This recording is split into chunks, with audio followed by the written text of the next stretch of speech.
No, hold on, my people, because of lately, a lot of people are say, Andre, all you video them about money, money, money, everything, money, money. Now I tell you a thing. Me that date this girl, and she used to say the same thing. Oh, you work 6 days a week. Why you have to work such long hours? Why you can't come home and watch some TV? Why everything are money, money? Why you has a plan for the future? 6, 7 years down the line, you a plan. You know me get rid of that. Yeah, man. Me have to get rid of that.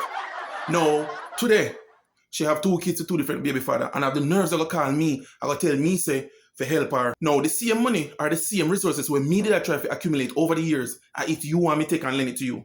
Nope, nah, do that. Not doing that. And me say that because not having money or not having resources is a sin. You make bad decisions. Because you don't have money, it will lead you to do some things morally where you would naturally do if you did have money or if you did have resources. You will deal with certain man where you don't really want to deal with, and you have to shut up and take that. You will have kids to certain man where you don't want to deal with. You'll get poor health care. You eat some of the worst food. Your living condition are going to be the worst. When it comes to medication, you get some of the worst medication.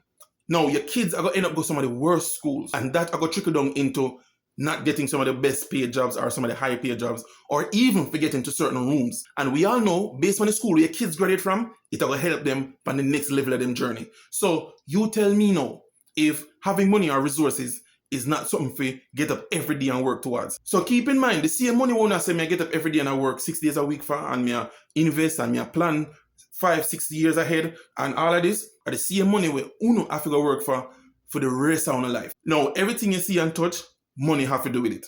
And yes, me agree, everything is not about money. Life, health, money. And there's some money fall for me. Everything else come after. So thank God for my mother and father, what it work them ass off to ensure say certain lifestyle we will never see or live. So again guys, it's up to you how you see money, how you find money, and me really can't tell you what to do when it comes to money.